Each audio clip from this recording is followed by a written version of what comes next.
नमस्कार विद्यार्थी मित्रांनो, मी महेश माने आणि आज आपण या व्हिडिओमध्ये इयत्ता 12वीचा जो इंग्लिशचा पेपर आहे त्या पेपरमधील रायटिंग स्किल्स आपण आज पाहणार आहोत।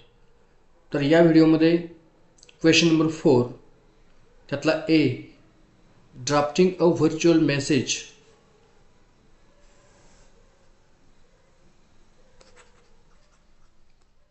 आपण पाहणार आहोत। आता क्वेश्चन नंबर 4 मध्ये ए मध्ये 3 ऑप्शन्स आहेत। पहिला जो ऑप्शन आहे तो आहे व्हर्च्युअल मेसेज,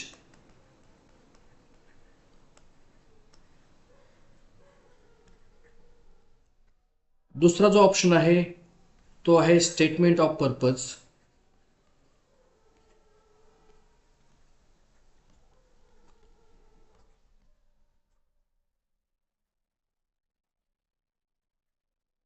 आणि तिसरा जो ऑप्शन आहे तो आहे group discussion.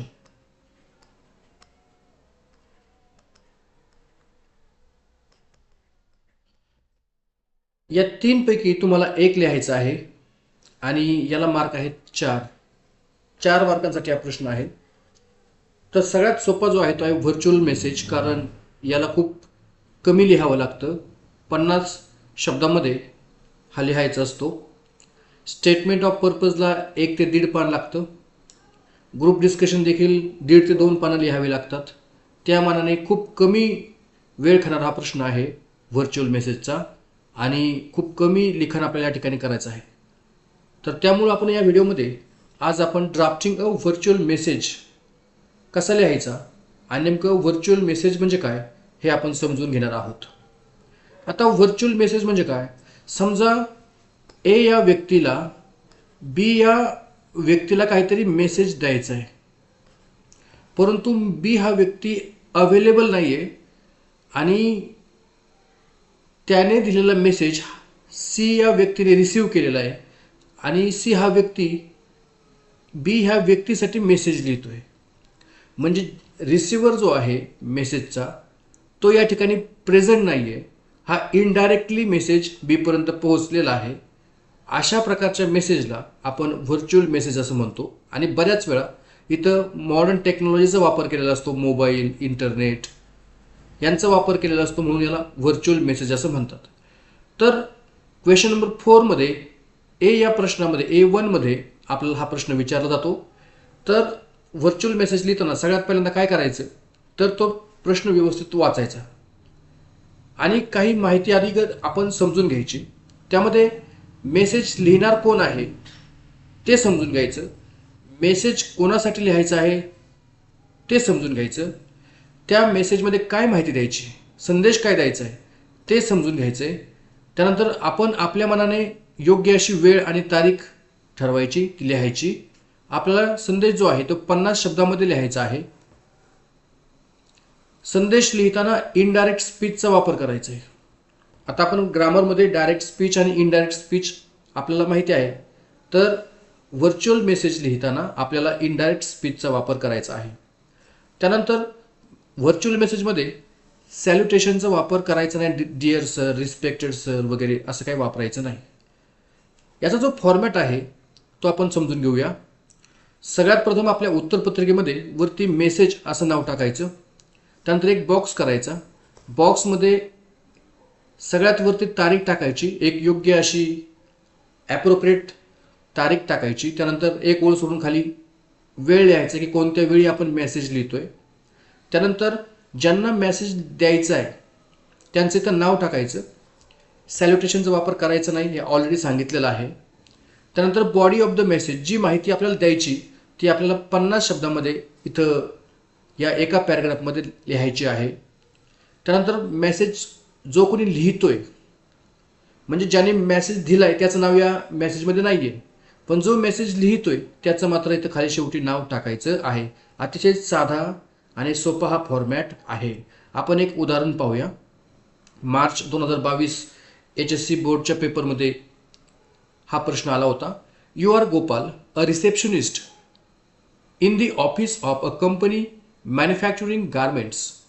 A sales manager, Mr. Deshmukh, visited and handed over the sales report to be submitted to the general manager who was busy attending a meeting. आता बऱ्याच वेळा आपल्याला माहिती प्रश्नामध्ये दिली जाते किंवा एखादं संभाषण आपल्याला दिलं जातं, टेलिफोनिक संभाषण, आणि त्या संभाषणाद्वारे आपल्याला माहिती समजते. असं समजा की तुम्ही गोपाल आहात, एक रिसेप्शनिस्ट आहात ऑफिसमधल्या, जी कंपनी कपड्यांचं मॅन्युफॅक्चरिंग करते, या कंपनीमध्ये तुम्ही रिसेप्शनिस्ट आहात. मिस्टर देशमुख नावाचे एक सेल्स मॅनेजर आहेत, त्यांनी त्या कंपनीमध्ये व्हिजिट केली आणि काही सेल्स डॉक्युमेंट, सेल्स रिपोर्ट तुमच्यापाशी सबमिट केला. त्यांना तो सबमिट करायचा आहे जनरल मॅनेजरला, आणि ते एका मीटिंगमध्ये बिझी आहेत. मग मिस्टर देशमुख त्यांनी ते सांगतायत, I am here to submit the available sales report to the general manager. ते सांगतायत की त्यांना सेल्स रिपोर्ट द्यायचा आहे, विक्री किती झाली याचा रिपोर्ट त्यांना द्यायचा आहे जनरल मॅनेजरला. गोपाल सांगतोय, I am sorry but general manager is in the meeting. Gopal म्हणतोय की ते बिझी आहेत मीटिंगमध्ये. Can you leave a message for him along with the reports. तो सांगतो की तुम्ही मेसेज ठेवू शकता का रिपोर्ट बरोबर. मिस्टर देशमुख म्हणतात, sorry I have to leave immediately to collect the other reports. Please inform the general manager that I had to leave immediately and I will see him in the evening at 5:30 PM with other reports. Thank you. आता या ठिकाणी जी माहिती आहे, main आपल्याला जी virtual मेसेजमध्ये लिहायचं आहे ती माहिती इथं आहे. तोच मिस्टर देशमुख सांगतायत की त्यांना इमिडिएटली जावं लागेल, कारण त्यांना काही रिपोर्ट्स गोळा करायचेत. ते सांगतात की मिस्टर देशमुख जनरल मॅनेजरला संध्याकाळी भेटतील 5:30 वाजता आणि ते इतर रिपोर्ट देखील देतील. हे महत्त्वाचा माहिती दिलेली आहे. आता प्रश्न विचारला आपल्याला की as a receptionist draft a virtual message for the general manager. मग एक रिसेप्शनिस्ट म्हणून जनरल मॅनेजरसाठी तुम्हाला मेसेज लिहायचा आहे. आता या ठिकाणी वेळ आणि तारीख दिलेली नाही आहे, तर आपण आपल्या मनाने ती टाकायची. वरती नाव टाकायचं, मेसेज, त्यानंतर एक बॉक्स करायचा आहे. बॉक्समध्ये अंदाजे एक तारीख टाकायची जी ॲप्रोप्रिएट असेल, दिलेल्या सिच्युएशनची मॅच होईल अशी तारीख टाकायची. March 1, 2024 किंवा तुमच्या मनाने 2026, 25 काही तुम्ही टाकू शकता. त्यानंतर टाईम टाकायचा आहे 11 AM. आता मेसेज लिहायचा कोणाला, तर जनरल मॅनेजर सर. मग इथं general manager sir. Sales manager mister Deshmukh visited this morning. आता या ठिकाणी बऱ्याच वेळा व्हिजिटेड, कॉल्ड वगैरे असतं, तर अशा प्रकारचं वर्ब वापरायचं. Called you to inform you that वगैरे. Sales manager mister Deshmukh visited this morning. He handed over the sales report. त्यांनी सेल्स रिपोर्ट दिले. You were busy in the meeting. तुम्ही मीटिंगमध्ये बिझी होता. And mister Deshmukh had to leave immediately to collect the other reports. She would see you in the evening at 5:30 PM with other reports.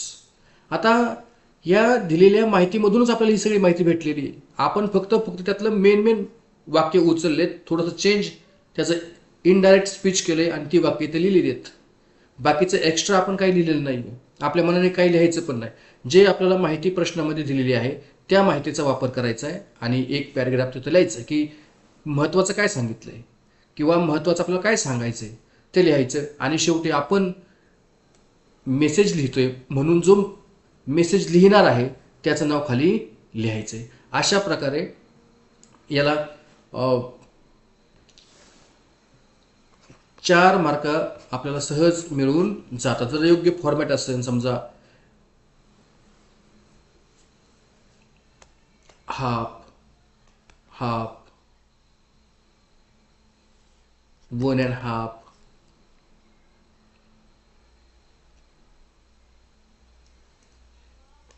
Half format आणि आपला जो format आहे त्याला असे एकूण 4 मार्क आपल्याला तिथं मिळून जातात.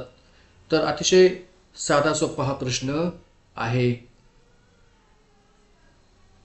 आपण आता एक एक्झाम्पल पाहूया. Question. Mister Desai, the secretary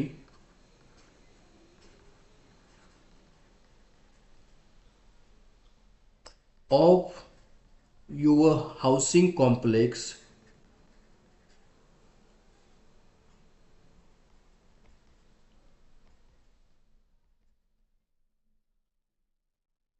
called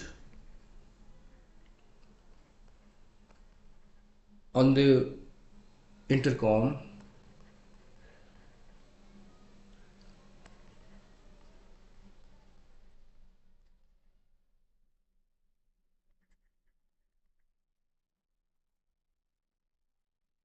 speak to your father. Your father was not at home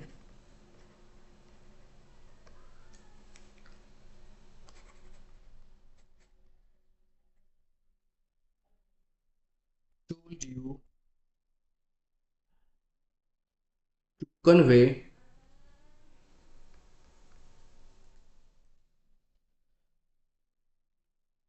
to your father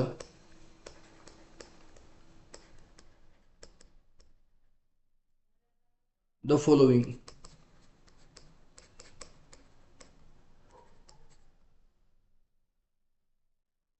A meeting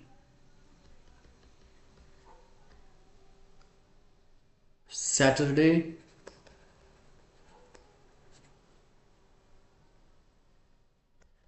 11 a.m.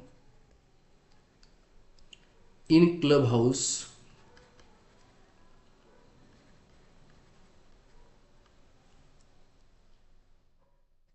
about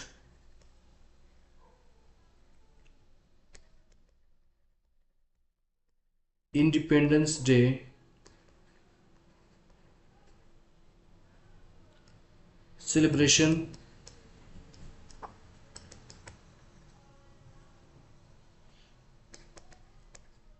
in your complex.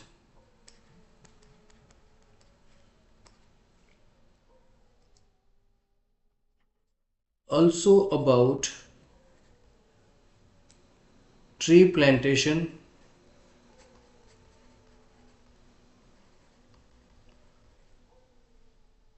car parking.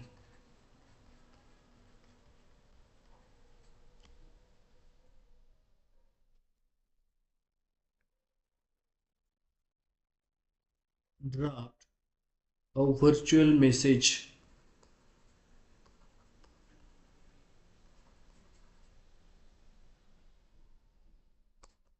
to convey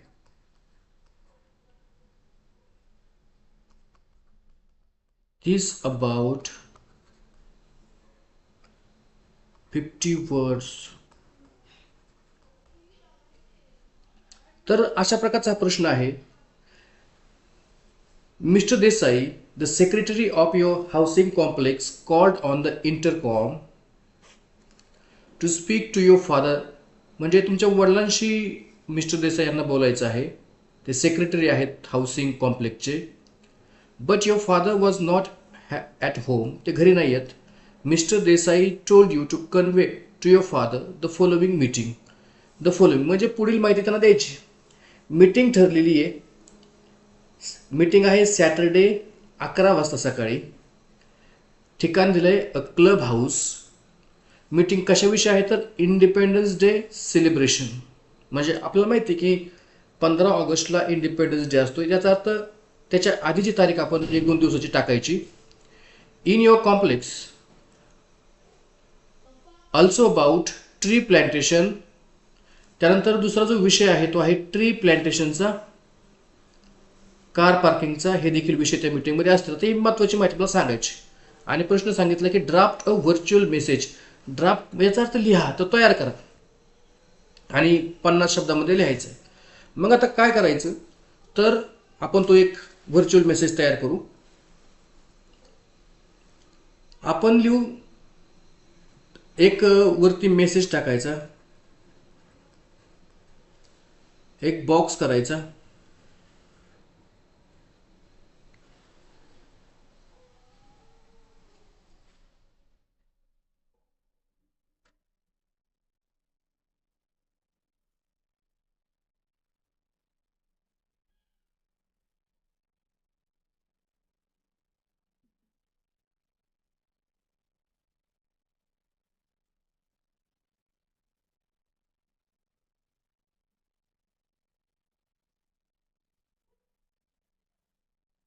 चला आपण टाकूया 14th ऑफ ऑगस्ट 2026. टाइम टाकू आपण आपल्या अंदाजे मनाने टाकू.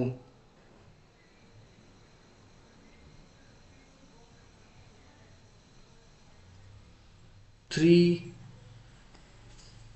PM. हा मेसेज आपल्याला द्यायचा आहे, त्यांचं नाव ते टाकायचंय डॅड. कोणतंही पंक्च्युएशन मार्क द्यायचं नाही, फक्त नाव टाकायचंय. Mister Desai called you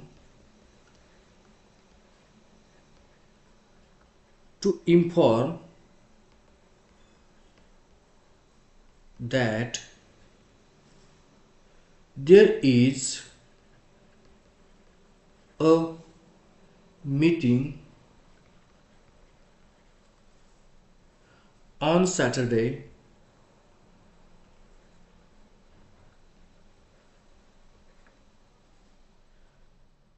at 11 AM.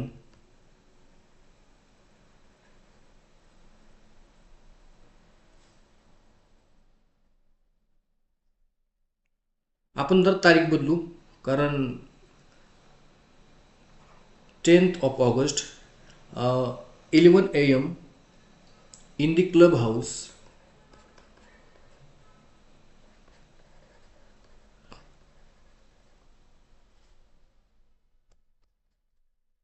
They will discuss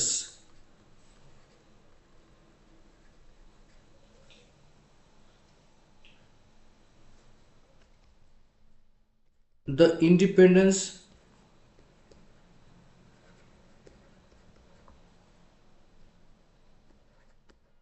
Day celebration.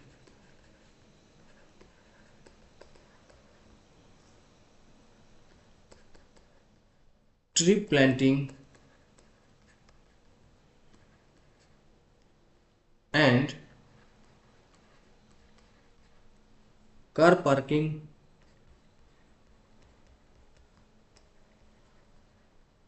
arrangements.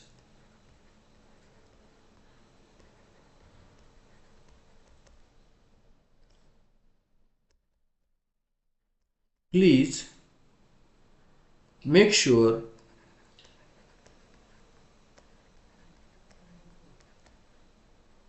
to attend. आणि तुमच्या मनाने एक अंदाजे एक नाव लिहून टाका, जसं मी लिहितो राकेश. आणि अशा प्रकारे आपला हा व्हर्च्युअल मेसेज पूर्ण झालेला आहे. अतिशय सोपा प्रश्न आहे. त्याच्यानंतर जो याच्यामधला जो बी आहे तो आपण स्टेटमेंट ऑफ पर्पज आणि ग्रुप डिस्कशन ते आपण पाहूया. मला वाटतं हा व्हर्च्युअल मेसेज तुम्हाला समजला असेल आणि थोडक्यामध्ये आपण स्टेटमेंट ऑफ पर्पज काय असतं ते समजून घेऊया. आता समजा आपल्याला एखाद्या कोर्ससाठी ॲडमिशन मिळवायचे, तर त्यासाठी आपण कसे योग्य कॅन्डिडेट आहोत ते सांगण्यासाठी आपण जे काही ॲप्लिकेशन लिहितो एखाद्या शैक्षणिक संस्थेला देण्यासाठी, त्याला म्हणतात स्टेटमेंट ऑफ पर्पज. की तुम्हाला त्या कोर्सला ॲडमिशन का घ्यायचं आहे, तुमच्यामध्ये असं काय वेगळं आहे की तुम्हाला ॲडमिशन भेटलं पाहिजे, तुम्हाला त्या कोर्सला ॲडमिशन का घ्यायचं आहे, इत्यादी माहिती स्टेटमेंट ऑफ पर्पजमध्ये असते. एखाद्या शैक्षणिक संस्थेमध्ये प्रवेश मिळावा म्हणून केलेले आवेदन म्हणजे ॲप्लिकेशन म्हणजे स्टेटमेंट ऑफ पर्पज होय. ते 5 ते 6 पॅराग्राफमध्ये आपल्याला लिहायचं आहे 100 ते 150 शब्दांमध्ये. आता जनरली याच्यामध्ये 5 पॅराग्राफ असतात. पहिल्या पॅराग्राफमध्ये स्वतःची ओळख, स्वतःविषयी माहिती द्यायची, स्वतःची पार्श्वभूमी, व्यक्तिमत्व, ध्येय याच्याविषयी लिहायचं. सेकंड पॅराग्राफ जो आहे त्यामध्ये या विशिष्ट कोर्ससाठीच का प्रवेश घ्यायचा आहे, त्या क्षेत्रातील पूर्वज्ञान काय आहे किंवा त्या क्षेत्रात आवड का निर्माण झाली त्याविषयी लिहायचं आहे. थर्ड पॅराग्राफमध्ये त्या कोर्ससाठी आवश्यक असणारे कोणकोणते गुण व कौशल्य तुमच्यामध्ये आहेत ते लिहायचं आहे. तुमचे छंद, जे एक्स्ट्रा करिक्युलर ॲक्टिव्हिटीज आहेत याविषयी माहिती याच्यामध्ये द्यायची. फोर्थ पॅराग्राफमध्ये त्या क्षेत्रातला तुमचा अनुभव किंवा पूर्ण केलेले जे काही प्रोजेक्ट असतील, तुम्ही कसे इतर कॅन्डिडेटपासून वेगळे आहात, ते त्यामध्ये तुमचं कॅन्डिडेचर कसं योग्य आहे ते फोर्थ पॅराग्राफमध्ये लिहायचं आहे. फिफ्थ पॅराग्राफमध्ये तुम्हाला त्याच शैक्षणिक संस्थेमध्ये किंवा त्याच कोर्ससाठी का प्रवेश घ्यायचा आहे किंवा तुमची निवड कशी योग्य आहे ते तुम्हाला प्रूव्ह करायचं आहे, ते माहिती त्यात लिहायची आहे. त्याचे फायदे लिहायचे आहेत. अशा प्रकारे 5 पॅराग्राफमध्ये तुम्हाला स्टेटमेंट ऑफ पर्पज लिहायचं आहे. त्याच्यानंतर त्याचा जो सी आहे, क्वेश्चन नंबर 4A मधला सी, तो जो आहे, आता स्टेटमेंट ऑफ पर्पज हे पूर्ण पॅराग्राफ फॉर्मॅटमध्ये आहे. आपल्याला 1.5 ते 2 पानं स्वतःविषयी माहिती लिहावी लागते, तुमच्यातले स्किल्स वगैरे. त्याच्यानंतर